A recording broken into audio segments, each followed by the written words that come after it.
Hello friends, आप लोग कैसे हैं? आप लोगों की तैयारी अच्छी चल रही है। चलिए देखते हैं पहला क्वेश्चन आज का हम लोगों का क्या है। यदि 1 दर्जन सेबों का वजन 1.8 किलोग्राम है तो प्रत्येक 23.250 किलोग्राम वाले 3 बक्से में कितने सेब होंगे? ये आपके पास ऑप्शन है। देखिए, अगर हम लोग पहले देखें कि 1 दर्जन सेबों का वजन 1.8 किलोग्राम, 1 दर्जन में कितने सेब होंगे? तो 12, यानी कि 12 सेब का वजन कितना है? तो 1.8 है, 8 किलोग्राम है। तो हम लोग एक सेब का वजन निकाल लें तो 1.8 में 12 का भाग देंगे तो 10 हटा दिए, नीचे आ जाएगा कितना? 1 0 बढ़ जाएगा। तो इसको जब कटाएंगे तो हम लोग को मिल जाएगा कितना? तो इसको कटा लीजिए आप लोग, 120 से 18 में भाग दे देंगे तो हमको मिल जाएगा 0.15, यानी कि एक सेब का वजन जो आ रहा है 0.15 आ रहा है। तो आपके पास आपसे पूछा गया है क्या? 23.250 किलोग्राम वाले 3 बक्से, यानी 23.250 ग्राम वाले 3 बक्से में कितने सेब होंगे? तो एक सेब का वजन कितना है? 0.15 है। तो दशमलव हटाने के लिए आप लोग क्या करेंगे कि दशमलव हटाने के लिए देखिए, सबसे बड़ा दशमलव इसमें 3 अंक दिख रहा है, तो 1000 ऊपर से भी गुणा कर दीजिए और 1000 नीचे से गुणा कर दीजिए। तो ऊपर वाला हट जाएगा, ये मिलेगा 200, ये 23 और 250, मतलब ये पॉइंट हट गया। इंटू 3 करेंगे बटा में, इसमें 2 अंक है तो 2 अंक दशमलव हटाएंगे तो ये नीचे आ जाएगा 150। 0 से 0 काट दीजिए, 5 से कटाते हैं इसको, 5 चौके 20, 3 बचेगा, 5 छके 30, 25। उसके बाद इंटू 3 और 5 से घटाएंगे, 5 तिया 15, 3 से 3 कट जाएगा, यानी 465 सेब होंगे। तो आपका ऑप्शन नंबर कौन सा सही है? तो ऑप्शन नंबर सी सही है इसका। चलिए नेक्स्ट क्वेश्चन की तरफ चलेंगे हम लोग। चलिए नेक्स्ट क्वेश्चन की तरफ हम लोग चलते हैं। देखिए नेक्स्ट क्वेश्चन हम लोग का इस बार क्या है, कह रहा है क्या कि रहीम 15 वस्तुओं की खरीद पर 1 वस्तु मुफ्त देता है और 4% का डिस्काउंट देता है, यानी भत्ता देता है, और अभी 35% लाभ अर्जित करता है। तो क्रय मूल्य और अंकित मूल्य का अनुपात ज्ञात करेंगे। तो देखिए, जैसे सवाल में ये कहा कि 15 वस्तुओं पर खरीद पर 1 वस्तु जो है वो मुफ्त मिलती है। तो 15 वस्तुओं पर 1 वस्तु मुफ्त मिलती है और 4% का डिस्काउंट देता है, यानी कि आप जब 15 वस्तु खरीदते हैं, 15 वस्तुएं खरीदते हैं तो 1 वस्तु आपको फ्री दी जाती है, 1 वस्तु मुफ्त दी जाती है, 1 वस्तु मुफ्त दी जाती है, और इस पर 4% का डिस्काउंट भी दिया जाता है। 4% का डिस्काउंट दिया जाता है आपको। तो 4% का डिस्काउंट, तो देखिएगा 15%, 15 पर हम लोग को डिस्काउंट कितना मिला? 4%। तो हम लोग इसको परसेंटेज में बदल लेते हैं, तो यह आ जाएगा 15 चौके 60 बटा 100 कर लीजिए, भाग देंगे तो आपको मिलेगा 0.6, यानी कि 15 रुपये पर 15 वस्तु पर 1 वस्तु तो मुफ्त तो देता ही था, और उसके बाद उस पर देखिए 15 पर आपको छूट भी कितना मिला है? 0.6 का, यानी कि 15 में से इसको माइनस कर लें तो आपको मिलेगा 14 रुपया 40 पैसा, यानी इतने रुपए पर मुफ्त कितना दे रहा है आपको? 1 वस्तु तो दे ही रहा था और ये भी एक्स्ट्रा दे रहा है, तो यानी 1.6 आपको फ्री दे रहा है, यह इतना फ्री दे रहा है। अब देखिए, जब इतना फ्री दे रहा है तो कितना इसका परसेंटेज में कितना हमको डिस्काउंट दे रहा है वो? तो अगला क्या हो जाएगा कि आपका 1.6 और बटा में देखिए 15 वस्तु ये था, ठीक है, और 1 वस्तु मुफ्त दे रहा है, यानी कि 15 और 1 आपको 16 दे रहा है, यानी 16 पर इतना आपको छूट दे रहा है। तो इसका कितना परसेंटेज हो जाएगा? तो इसको हम लोग इसको कटा लीजिए, तो ये आ जाएगा, एक बार में भाग जाएगी, 0.1 होगा, भाग देंगे, इसमें इंटू करेंगे तो हमको मिल जाएगा 10%, यानी कि 10% का डिस्काउंट दे रहा है। तो आपसे पूछा क्या गया है कि क्रय मूल्य और अंकित मूल्य का अनुपात क्या होगा? तो क्रय मूल्य और अंकित मूल्य का अनुपात, देखिए क्रय मूल्य और अंकित मूल्य। तो सबसे पहले देखें, ये CP क्रय मूल्य और MP मार्क प्राइस या अंकित मूल्य है। तो आपको 10% का डिस्काउंट दे रहा है। कितने परसेंट का डिस्काउंट दे रहा है? तो 10% का डिस्काउंट दे रहा है, तो यानी कि 100 पर 10% दे रहा है, तो यानी कि 90 होगा उसका। अगली बार देखिए, तो इसमें करें कि अब भी वो 35% का लाभ भी अर्जित करता है, यानी कि 35% लाभ अर्जित जो कर रहा है वो, यानी 100 पर कितना? 35, यानी 135। अब इसी का पूछा गया आपको अनुपात, तो इसको कटा दीजिए, तो इसको कटाइए, 45 गुना के 90 और 45 तिया 105, 45 तिया 135। तो 2:3 का अनुपात होगा। तो 2:3 किस ऑप्शन में? तो पहले ऑप्शन में, यानी 2:3 इसका आंसर हो जाएगा। सबको समझ में आ चुका होगा ये ना। चलिए नेक्स्ट क्वेश्चन की तरफ चलते हैं।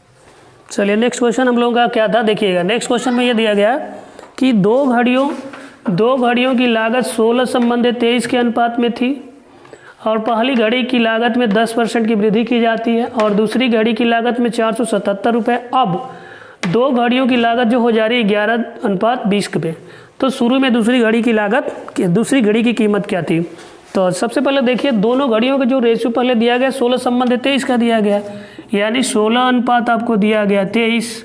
ठीक, अब अगली बार कहा गया कि देखिए अब उसमें वृद्धि 10 की हो रही है और दूसरी घड़ी में 477 की हो रही है, तो इनका अनुपात हो जा रहा है 11 संबंध 20 का, यानी 11 संबंध 20 ये हो गया।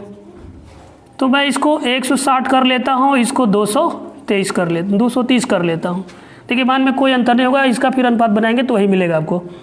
अब यहाँ पर देखिए कि अगर मैं 16 में गुणा कर लेता हूँ 16 से, तो ये आएगा 16 कम 16 और 16 एक 17। ठीक, अब इस पर कहा गया आपको, देखिए पहले वाले घड़ी में कि पहली घड़ी की लागत में 10% की वृद्धि होती है, यानी 160 रुपये की थी और उस पर 10% की वृद्धि हो रही है। यहाँ पर हो रहा भी रहा 10% की वृद्धि, 10% की वृद्धि हो रही है। तो आप निकाल कर देख सकते हैं 160 का 10%, सीधे सीधे आप समझ भी सकते हैं कि 16 रुपये आएगा। तो 16 रुपये ही आ गया, तो मैंने 160 में क्या जोड़ दिया, 16 जोड़ दिया, तो हमारा 176 आ गया। यहाँ पर देखिए अगर मैं 16 से यहाँ पे गुणा किया हूँ तो यहाँ भी देख लेता हूँ 16 से कितना हो जाएगा, 16 दूना के 32, 320 हो रहा है। तो इधर कितना होगा, तो देखिए 220 से हो रहा है कितना, 320, तो कितना बढ़ रहा है भाई, तो 90 बढ़ रहा है। तो 90 यूनिट बढ़ रहा है आपके पास, तो 90 यूनिट बढ़ रहा है, किसके बराबर हो रहा है, तो 477 के बराबर। अब आपसे पूछा गया है क्या कि दूसरी घड़ी की कीमत क्या थी, प्रारंभ में दूसरी घड़ी की कीमत क्या थी। हम लोगों ने 230 लिया था, तो 230 यहाँ से 0 से 0 काट दीजिए, उसके बाद इसको घटाते हैं, तो 9 पचे 45 हो जाएगा और 9 27 यानी 53 हो जाएगा। यानी कि 23 में हम लोग क्या कर लें, 53 का गुणा कर लेते हैं, और 53 का गुणा कर लेंगे। देखिए 3 3 लिखे 9, लास्ट में हमारा ऑप्शन में कौन सा 9 आ रहा है, तो 9 ऑप्शन मात्र एक ही है, तो आप गुणा भी इसका आएगा कितना, 1219। यानी कि दूसरी घड़ी की कीमत जो प्रारंभ में थी वो कितनी थी, तो 1219 होगी। आई होप सबको ये भी क्वेश्चन समझ में आ चुका होगा। चलिए नेक्स्ट क्वेश्चन हम लोग का है क्वेश्चन नंबर 4। क्वेश्चन नंबर 4 देखिए क्या कह रहा है कि एक संख्या 167 का वर्ग है जब उसके यहाँ लिख लीजिएगा, जब उसके अंकों को अवरोही क्रम में व्यवस्थित किया जाता है तो बनने वाली नई संख्या किसके द्वारा विभाज्य है। तो किसके द्वारा विभाजित होगी यह, देखिए तो सबसे पहले एक संख्या जो इसका जो है 167 का वर्ग है, तो 167 का वर्ग निकालेंगे। छोटा तो नंबर है नहीं, बड़ा है, कैसे भी निकालेंगे तो टाइम भी लगेगा थोड़ा सा। देखिए इसको, तो हम लोग क्या करते हैं कि ये देखिए ये नंबर किसके पास, 150 के आसपास है, 150 के पास है, तो ये वाला कितना ज़्यादा है 150 से, तो ये 17 ज़्यादा है, और इसमें आप ऐड कर लीजिए, तो ये मिल जाएगा 4, 6 1 7 1 8, और ये वाला हो जाएगा आपको कितना 1।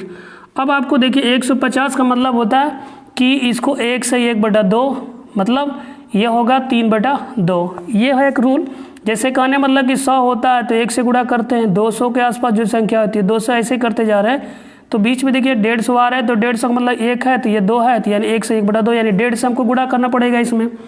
तो 150 से इसमें गुणा करते हैं हम लोग, यानी 1.5 का मतलब हो जाएगा 3/2। 2 से कटाइए इसको, 2 9 18 और 2 दूना के 4, 3 से इसमें गुणा कर लीजिए, 3 दूना के 6, 3 दूना के 6 होगा और 9 3 27, तो ये आ गया 276। अब 276 आ रहा है, 276 आ, देखिए 17 जो ज़्यादा था उसी का वर्ग इसमें आपको जोड़ना पड़ेगा। तो 217 का स्क्वायर कितना होता है, तो 289। अब देखिए 3 अंक में जब भी आता है तो इसको 1 अंक के पास से लिखते हैं इस संख्या को, तो यहाँ पे 9 होगा, ये 8 होगा, ये भी 8 होगा और ये 27 हो जाएगा। यानी कि आपके पास जो नंबर आ रहा है 27 88 9, यानी 27,889, ये संख्या किससे विभाजित हो रही है इसमें। तो देखिए, तो 5 का मतलब रूल होता है क्या है भाई, 5 का रूल होता है कि जो आखिरी अंक 0 और 5 होगा तो वो संख्या 5 से विभाजित है, तो 5 तो आ ही नहीं रहा है, तो ऐसे 5 वाला 5 कैंसिल हो गया। अब ये वाला देखते हैं हम लोग 11 का रूल क्या होता है कि ये हो गया 27 88 और 9, तो यानी कि इसमें इवन और ऑड नंबरों को आपस में जोड़कर माइनस कर लेते हैं, तो इसको जोड़ लीजिए इसको, तो ये 8 2 10 होगा, 10 और 9 19 हो जाएगा। उसके बाद इसको जोड़ लीजिए, तो 8 7 15 माइनस कर लीजिए, तो 4 आया, 4 से 11 का रूल होता है कि ये 0 और 11 आएगा, ये 11 का मल्टीपल आएगा, तब ये संख्या भाज्य होगी, यानी 11 से भी ये खत्म हो गई। आपके पास 2 ऑप्शन बच रहा है, तो 2 ऑप्शन बच रहा है, तो दो ऑप्शन में देखिएगा, अगर आपको आ रहा है, अगर कैलकुलेशन आपका थोड़ा सा फास्ट है तो आप इसको हल कर सकते हैं। 13 से आप इसमें डिवाइड करके देख सकते हैं, 13 से मैं भाग ही दे रहा हूँ डायरेक्ट। तो ये आएगा 13 दूना के 26, तो ये 1 हो जाएगा, फिर ये 8, फिर 13 कम 13, फिर ये देख लीजिए यहाँ पर आएगा 5, फिर 8 उतारिए, 13 चौको 52, फिर ये आएगा ये वाला 6 और 13 पचे 65, यानी कि ये नंबर 13 से भी नहीं कट रहा है। तो आपका आखिरी अंक बचा कौन सा ऑप्शन, तो 17, यानी कि ये संख्या जो है किससे भाज्य है, तो 17 से भाज्य है। ओके, ये समझ में आ चुका होगा आप लोगों को। चलिए नेक्स्ट क्वेश्चन आप लोगों को क्वेश्चन नंबर 5 है। देखिए ये नंबर दिया गया और इसका एवरेज दिया गया, औसत दिया गया y, तो आपसे पूछा गया 2y + 11 का मान क्या होगा। बहुत छोटा सा क्वेश्चन है, सब लोग भी इसको लगा सकते हैं। देखिए कैसे लगाएंगे इसको, पहले सबसे बताइए, सबसे पहले औसत बराबर क्या होता है, एवरेज बराबर क्या होता है, सभी संख्याओं का योग, योग बटा में क्या होता है, n होता है। यानी औसत बराबर क्या होता है आपको, तो एवरेज, यानी सभी संख्याओं का योग बटा में n होता है। तो सबको हम लोग ऐड कर लें, तो देखिए औसत, मतलब औसत दे चुका है y, तो इसको जोड़ेंगे हम लोग 16 + 25 + 13 + 26 + 15 और बटा में कितनी संख्या है, तो भाई इसी को जोड़ लिए 5 हो रही है। तो इसको जोड़ेंगे तो 10 30 30 40 50 60 70 70 70 80 80 10 90 5 95, यानी 95 हो रहा है। 5 से काट दीजिए, 19 बचे 95, यानी y की वैल्यू कितने आ चुकी है, तो 19 आ रही है। तो बस यहाँ पर y की जगह पर रख दीजिए आप लोग, रूट में दिया गया 2 और y की वैल्यू है 19 + 11, 19 दूना के 38 और 11 कितना आ गया 49, और 49 का स्क्वायर रूट कितना होता है, तो 7। तो ऑप्शन नंबर आपका सी सही है। चलिए अगले क्वेश्चन की तरफ चलते हैं हम लोग। नेक्स्ट क्वेश्चन आपके क्या है, तो सब क्वेश्चन में दिया गया है क्या कि एक कार निश्चित दूरी को 50 किलोमीटर प्रति घंटा की चाल से 8 घंटे में तय करती है। इसी दूरी को 5 घंटे में तय करने के लिए इसकी चाल में वृद्धि होनी चाहिए। तो चलिए इसको रेशियो से लगाते हैं। तो सबसे पहले दिया गया है क्या कि एक कार निश्चित दूरी को 50 किलोमीटर प्रति घंटा की चाल से 50 किलोमीटर प्रति घंटा की चाल से तय करती है। तो और उसके बाद दिया है कि चाल में इसी दूरी को 5 घंटे में तय करने के लिए इसकी चाल में वृद्धि होनी चाहिए।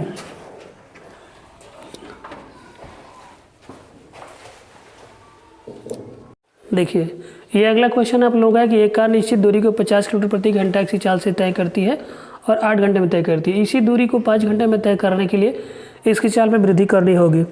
तो इसकी चाल में वृद्धि करनी होगी, सबसे पहले देखें हम लोग के समय क्या है, हमारे पास 8 घंटा में तय करती है और दूसरी इसको इसी दूरी को 8 घंटे में दूसरी मतलब इसी दूरी को 5 घंटे में तय करती है। तो पहले इनका टाइम का रेशियो देखते हैं। तो एक है 8 का, 8 और 5 का। तो स्पीड का रेशियो क्या, जस्ट इसका अपोजिट होता है, मतलब ये 5 हो जाएगा और ये वाला 8 हो जाएगा।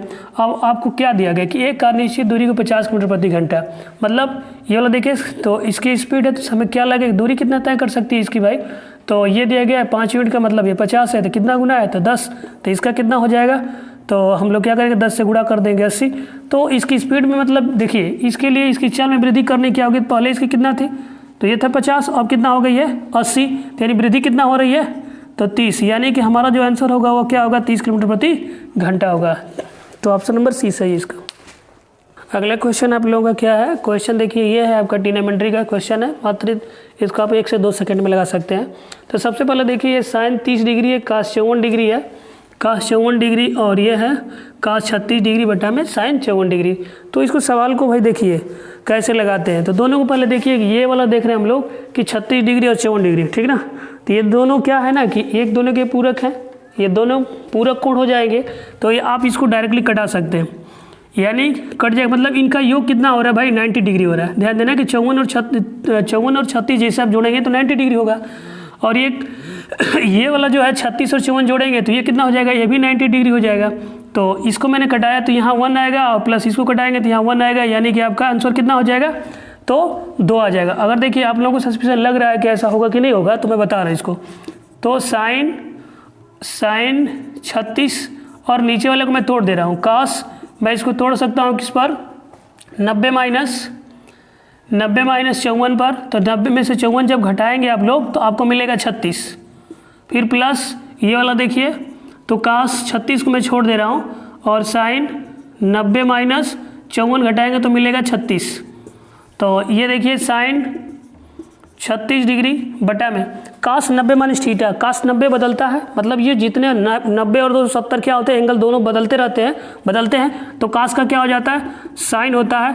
और 90 माइनस थीटा, तो थीटा क्या है, 36 डिग्री है, प्लस यहाँ पर देखिए कास 36 डिग्री, ये साइन, ये 90 है, बदलेगा तो साइन का क्या होता है, कास थीटा, यानी आपके पास 36। देखिए कास से कास, साइन से साइन कट गया, 1 + 1 कितना आ गया, तो आंसर इसका 2 आएगा, तो ऑप्शन नंबर बी सही है। चलिए अगली तरफ चलते, देखिए ये क्वेश्चन नंबर 8 है। देखिए अलजेब्रा का सवाल है, ये क्वेश्चन जो है अलजेब्रा का, इसको कैसे लगाएंगे आप लोग। सबसे पहले देखिए क्या दिया, a + b + c = 0, एक वैल्यू दी गई है a + b + c का मान दिया गया आपको 0, तो आपको बताना है a² बटा में bc प्लस b² बटा में ca प्लस c² बटा में ab। इसको कैसे हल करेंगे, तो सबसे पहले देखिए हम लोग क्या कर लेते हैं, इसी का मान बताना हम लोग को, तो हल कर लेते हैं इसको। देखिए bc ca ab, मतलब ये जो है आपका abc है, 3 ही इसमें दिख रहे हैं संख्या, तो हमने abc इसमें क्या लिया, एलसीएम। abc एलसीएम होगा, देखिए bc से bc कट जाएगा, a बचेगा, a² क्या हो जाएगा मिलकर a³ हो जाएगा, प्लस यहाँ पर ca है तो ca से कट जाएगा, b बचेगा, b पर 2 घात और यह 1 3 घात हो जाएगा। ab है, ab कट जाएगा, b बचेगा, नहीं सॉरी यहाँ ab है तो ab कट जाएगा, c बच रहा है तो c में गुणा कर लेंगे तो c³ हो जाएगा। अब देखें आप लोग, तो a + b + c का a³ + b³ + c³ दिया गया आपको, तो आपको मालूम है a³ + b³ + c³ और होता है -3abc, तो इसको लिखा जाता है क्या, a + b + c और a² + b²। देखिए थोड़ा सा इधर मैं लिख देता हूँ यहाँ से, a + b + c, फिर होता है आपका a² + b² + c² -ab -bc plus minus होता है -ca। तो आपको a + b का मान दिया गया है, देखिए इसके आगे मैंने ये वाला पॉइंट लिखा गया है, तो आपको a + b का मान दिया गया है। देखिए a + b + c का मान दिया गया है 0, तो अब इसमें मैं 0 से गुणा करूँगा तो ये भी नंबर क्या हो जाएगा 0, यानी आपको मिल रहा है a³ + b³ + c³ -3abc = 0। तो यहाँ पर मैंने 3 देखिए यहाँ बच रहा है ना, इधर वाला तो पॉइंट 0 हो गया था, तो अगर मैं a³ + b³ और प्लस c लिखता हूँ, c³ बराबर क्या मिलेगा 3abc, मतलब ये वाला जो पॉइंट दिख रहा है, देखिए इसके जगह पर मैं लिखूँगा a³ + b³ + c³। अब इसी का मान तो पूछा गया था, मतलब हल कर रहे हैं तो हम लोग, तो ये देखिए इसके बटा में है, तो आप इसको बटा में लिख दीजिए कितना, तो ये आएगा 3abc और बटा में क्या हो जाएगा abc से abc कैंसिल हो जाएगा, अब बच जाएगा कितना 3। तो ऑप्शन नंबर इसका कौन सा सही है, तो ऑप्शन नंबर 4 सही है।